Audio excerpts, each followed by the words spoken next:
ఆ విధంగా శ్రీరామచంద్రుడు రావణాసురుణ్ణి సంహరించి తిరిగి రాజ్యానికి వచ్చాడు. ప్రజల్ని హాయిగా పరిపాలించాడు. ఆయన రాజ్యం సుఖశాంతులతో ఉండేది గనకనే దాన్ని రామరాజ్యం అనేవారు. అయితే ఇప్పుడు మన రాజ్యం రామరాజ్యం కావాలంటే ఏం చేయాలన్నా? నీలాంటి ప్రతి బాలుడు ఒక రాముడు కావాలి నాన్న. అయితే నేను రాముడిని అవుతాను. ఇది నాన్న ముద్ద. తినేశా. మరి ఇది అమ్మ ముద్ద. తిను బాబు. చాలండి. అమ్మా బాబు, నా ప్రతిజ్ఞ నెరవేరుతున్నందుకు నాకెంతో ఆనందంగా ఉందిరా. తిరిగి మాట్లాడకు. పెద్ద పులు లాంటి మనం ఒక ఆడదానికి భయపడి రక్షించమని దేవుణ్ణి ప్రార్థించటం.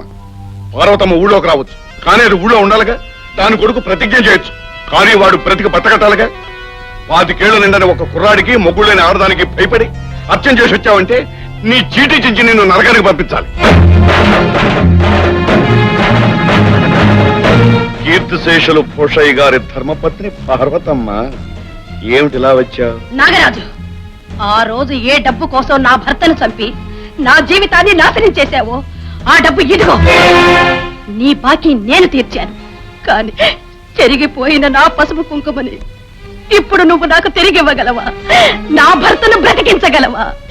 కేవలం డబ్బు కోసం ఎంతో మంది ప్రాణాలు తీసి ఎన్నో కుటుంబాన్ని ఉసిరిపెట్టిన పాపం నిన్ను ఊరికే పోనివ్వదు. నీ పాపాన్ని నేనే పండించి నా ప్రతిజ్ఞ నెరవేర్చుకుంటాను.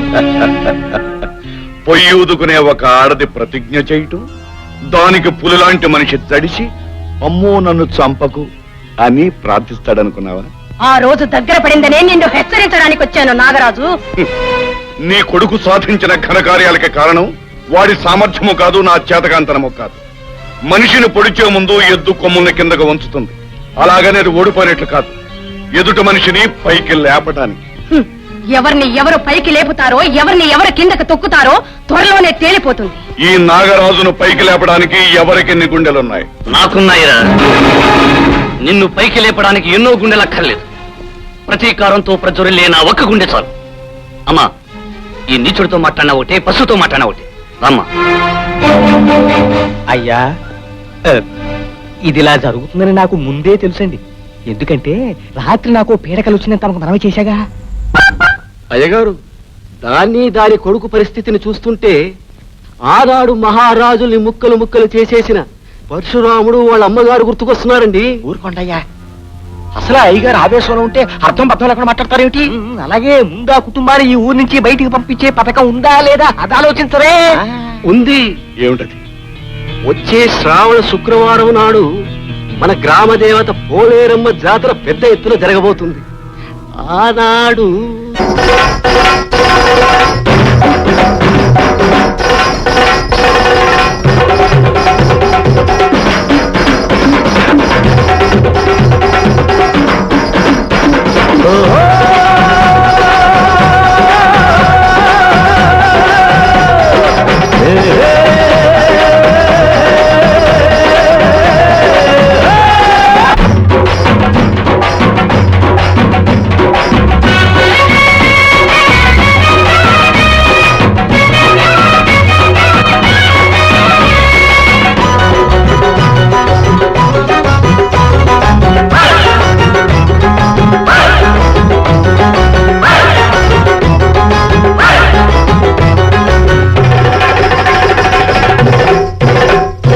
తప్పెట్లు తాళాలు బాకాలు డోళ్ళు,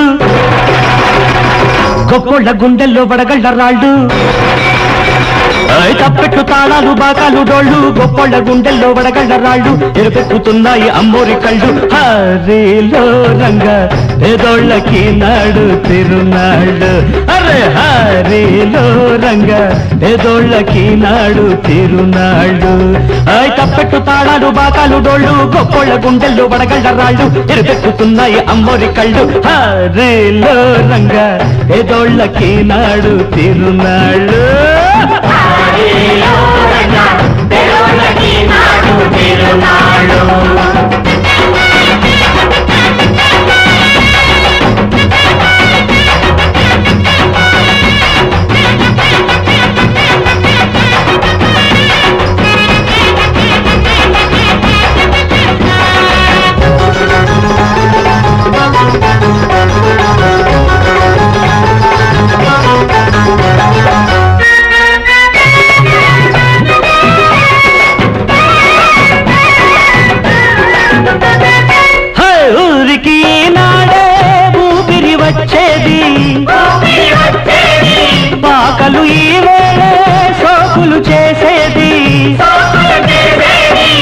పచ్చోళ్ళ పండగమ్మ జతలేరే జాతరమ్మ సరికొత్త జంటలకు సరసాల వేళమ్మ రేలో రంగ ముసలోళ్ళ కివి పాత కథలమ్మ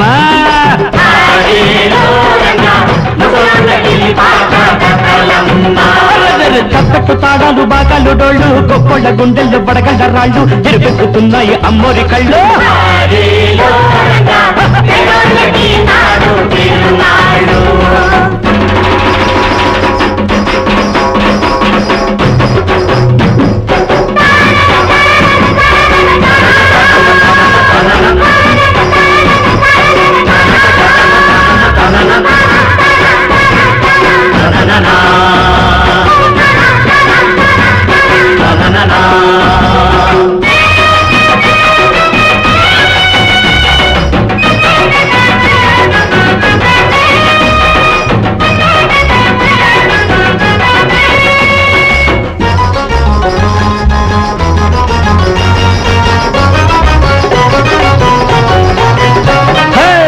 వానలు పడగానే పండదు ఏ పంట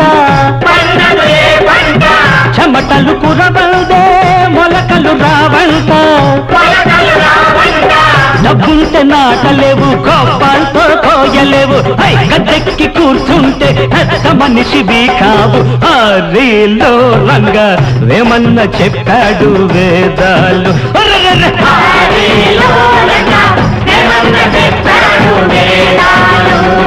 తప్పెట్టు తాడాలు బాకాలు డోళ్ళు గొప్పళ్ళ గుండెల్లో బడగండ రాళ్ళు ఎరుపెక్కుతున్నాయి అమ్మోరి కళ్ళు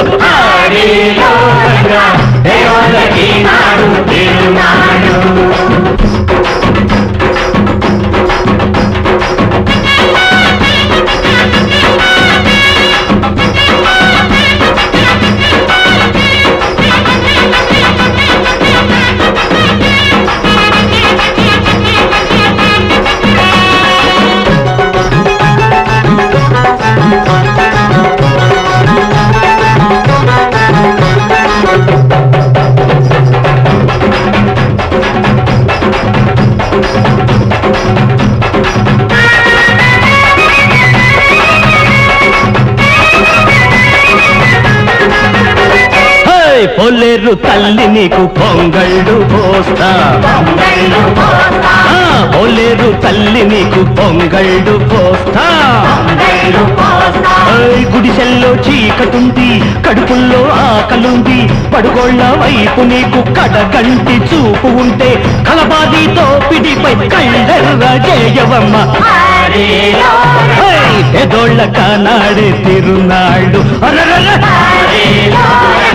పెద్దోళ్ళ కానాడే దినాలు బుద్ధున్న వాళ్ళకే పెత్తనాలు ఏమన్నా చెప్పాడు వేదాలు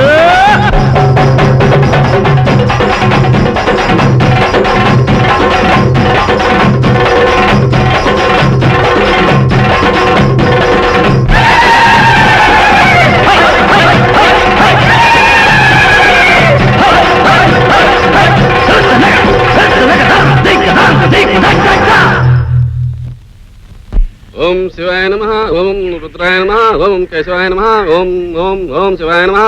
అమ్మ హార తీసుకోండి, అయ్యా హార తీసుకోండి.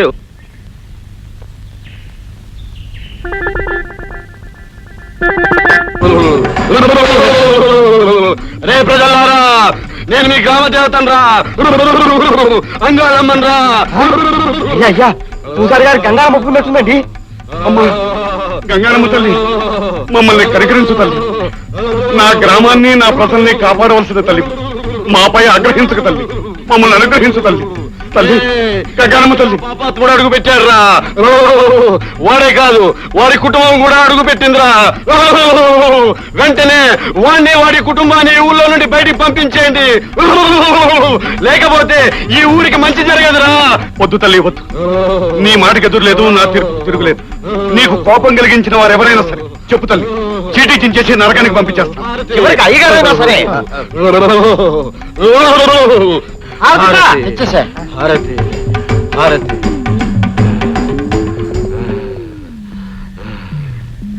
ప్రజలారా, మన ఊరి గంగానమ్మ తల్లి ఎంత సత్యమైన దేవతో మీ అందరికీ తెలుసు కదా. నా ఊపిరితిత్తులు చెడిపోయినా నేను బాధపడను, కానీ నా ప్రజలకు నష్టం వాటిల్లితే మాత్రం నేను భరించలేను. అమ్మవారి ఆగ్రహాన్ని మీరు చూశారు, అమ్మవారి కోరికను కూడా మీరందరూ విన్నారు. ఈ గ్రామ పెద్దగా ఇప్పుడు నేను ఏమి చెయ్యాలో మీరే నిర్ణయించి చెప్పండి. ఈ ముగ్గురిని ఈ ఊళ్ళో ఉంచకూడదు. బాబు అన్నయ్య ఇలా గొర్రెలాగా చూస్తూ ఊరుకున్నారంటే అమ్మవారి కోపం వస్తుంది, అంటూ వచ్చి చేస్తారు. అవును, అమ్మవారు చెప్పినట్టు వీళ్ళని ఈ ఊరి నుంచి పంపించాల్సిందే. చెప్పండి అయ్యా. అవును, వాళ్ళని ఊళ్ళోంచి పంపించాల్సిందే. పంపించాల్సిందే. బాబు భరత్, ప్రజాభిప్రాయం విన్నావుగా, ఇక తమరు మన ఊరు కళకళలాడుతూ ఉండటం కోసం, మన ప్రజలు సుఖశాంతులతో ఉండటం కోసం నేనేం చేయడానికైనా సిద్ధమే. అమ్మా, చెల్లెమ్మా, పదండి. ఏమిటి బాబు నువ్వనేది?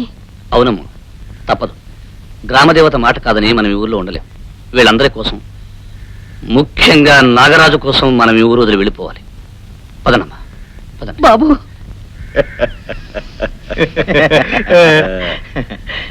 మహానుభావులు.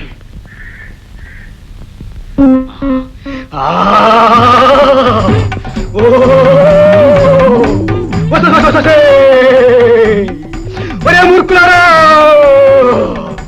నా పేరు చెప్పి మాయ చేసేవాడు మాటలు అమ్ముతారా మీరు? మంగమ్మ తల కూతురు కంగమ్మ నేను ఒక మంచి వాడిని ఊరించి బయట పంపుతుంటే తలపుతారా మీరు? వచ్చేస్తుంది, పాము వచ్చేస్తుంది, తినేస్తాను. ఇక్కడ అమ్మ తల్లి, అమ్మా, నువ్వు ఎవరి మీద కోపం తెచ్చుకో. అమ్మ గంగానమ్మ, ఏం చేయాలో సెలవిస్తే మేమంతా అలాగే చేస్తామమ్మా. అనుగ్రహించమ్మా తల్లి. అమ్మా వినరా మూర్ఖులారా, వినరా ఊరికి పెద్ద మూర్ఖ. అమ్మా, నా పేరు మీద అబద్ధం చెప్పి ఈ ఊరిని మోసం చేసిన పూజారి లేకపోయినా ఉండరు. అంత శిక్ష వేయద్దమ్మా. నరబలు కావాలంటే కోడలో మేకల్లో గొర్రెల్లో ఇస్తాను. అవేమీ వద్దురా, కనీసం వర్గాలతో వండిరా. శాంతించమ్మా. అమ్మ తల్లి, శాంతించమ్మా. ప్రజలారా, ఇంతకు ముందు అమ్మ పేరుతో పూజారి అబద్ధం చెప్పినా నేనందుకు ఒప్పుకున్నాను, వెళ్ళడానికి సిద్ధపడ్డాను. ఇప్పుడు నిజమైన అమ్మ మన గంగానమ్మ చెప్పిన మాటకి ఏం చేయాలో మీరే నిర్ణయించండి. బాబు గారు, మనాడు బాబు గారు, ఇప్పుడు మీరే నన్ను రక్షించాలి. బాబు, కాలు చేయక బదులు ఏదైనా శాంతి జరిపిస్తే? అవును, జరిపించాలి, జరిపించాలి. అయ్యా, శాంతి జరిపిస్తామండి. అది నిజమే. ప్రజలారా, ఊరికి పెద్దయిన నాగరాజు మన గంగానమ్మకు శాంతి జరిపిస్తే పూజారి గారిని వదిలేయచ్చు. తప్పకుండా జరిపిస్తాను శాంతి. ఖర్చు ఎంత అవుతుంది మహా అయితే? కాలుకు 5,000, చీకి 5,000. ఏమిటి రూపాయలే? అంతేకాదు, ఊరందరికీ అన్నదానం, పేదవాళ్ళకి వస్త్రదానం జరిపితేనే మన గంగానమ్మ శాంతిస్తుంది. అందుకు ఒప్పుకుంటారా నాగరాజు గారు? ఒప్పుకోండి బాబు గారు, ఒప్పుకోండి, ఒప్పుకోండి బాబు. దానికేముంది, నేను ఖర్చు పెట్టేది పరాయి వాళ్ళ కాదుగా, నా గ్రామవాసులైన నా ప్రజలకేగా. అలాగే అలాగే ఖర్చు పెడతాను. ప్రజలారా, నాగరాజు లాంటి గొప్ప మనిషి మన ఊళ్ళో ఉండడం నిజంగా మనందరి అదృష్టం. చూడు, నన్ను, నా కుటుంబాన్ని ఈ ఊరి నుంచి తరమాలనుకున్నావు కదూ, అందుకు నీకు జరిమానా 10,000.